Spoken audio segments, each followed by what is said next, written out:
I'm Jed Lind. I am a Canadian-born artist, born in Toronto, and I now live in Los Angeles. I went to school in Victoria and Montreal for my undergrad, Concordia and UVic, and I ended up in California at Cal Arts for my master's degree. Typically with my work, whether it's a show or whether it's a public piece, I like to do a fair amount of research. So I would say the library is a place that I'd like to start.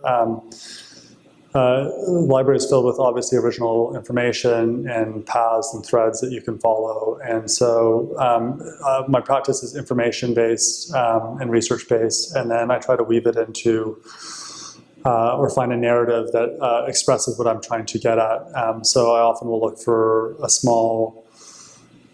story.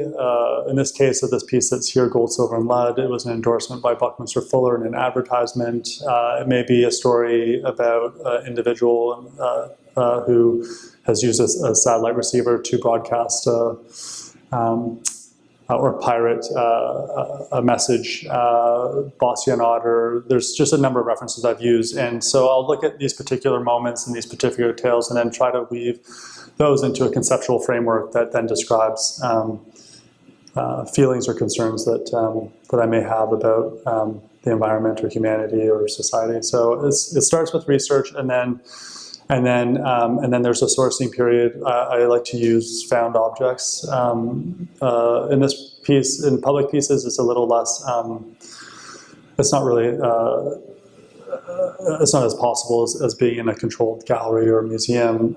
So in the gallery museum, I like to work with a lot of found pieces and then reconstruct them architecturally or formally into other, shapeshift them. And then in the public realm, I work with steel, I work with bronze.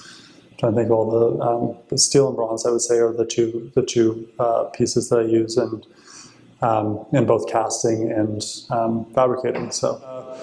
Gold, silver, and lead. The genesis for the piece really does come from an advertisement in 1979 where Buckminster Fuller endorses the Honda Civic as the car of the future or his future. Buckminster Fuller is an American architect who was most notable for the geodesic dome, for building structures that could be easily taken down and moved. So mobility and transience were part of what he designed and what he built.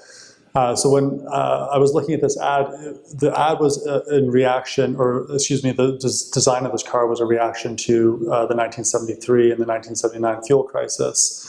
And so it came at a time when I think people on planet Earth realized that you couldn't continue at the pace, progress couldn't continue at this hurtling speed with big cars, big engines, and that there was finite resources, and there was also social and economical reasons for things, and that we couldn't depend on things that we would every day. So the car, the endorsement, the car began to represent this moment in time, and I constantly look at histories and trajectories and think about maybe markers or things that didn't happen in these trajectories and the way that things progressed. So the car seemed to me to be almost like a dead-end conversation. It was designed to get around this inability to have resources, and then simply kind of fell by the wayside. We had Suburbans in the 80s and all sorts of other massive cars, and we still do. But it's not really also about the car. It's just about a moment in time and indexing that moment in time. And I felt like this 1979 Honda Civic with Buckminster Fuller marked a time to pause and think about these things. And I, like I said earlier in the speech outside, was that I do think we're in another moment right now where we need to pause and look and kind of recalibrate ourselves individually, and also, you know, in terms of how we civically or how we work as a society. So with public art, I feel like I put out ideas, and then it really is the responsibility of the viewer to bring their own readings of the work. So I'm very open to different interpretations of the work. And I think there are a lot of different angles. I mean, I think when you see the piece, there are lots of different angles formally to the piece. It does shape shift and it does move. And from day, it looks a certain way. And at night, it's meant to be lit from the inside. So show an opposite negative space. So the dynamic element of the piece allows, I think, allows people to bring different perspectives to it and see different things. But in terms of what they read in the piece, I think that it depends on how deep someone will go with it. And I think from the very basics, questions are asked, well, why is an object that's made for mobility and for movement and for going somewhere been stacked and placed in a position? And so is it marking something? Is it memorializing something? And then I think from there, if one chooses, they go deeper and they're able to access information about it being a car it looks like an antiquated car. And so I think the trajectory goes further, but ultimately, the piece is about consumption. It's about individually how we live and the means of which we live. And in some ways also how we take materials that are derelict or obsolete and how we can weave them into new narratives or into new structures. The other thing is that there's references to other artists like Brancusi, who's obvious, and it's definitely breaking from his idea about pure form in that it's cars that are slightly skewed and they're disassembling as they go up, so the form is the thread's been pulled from this perfect form.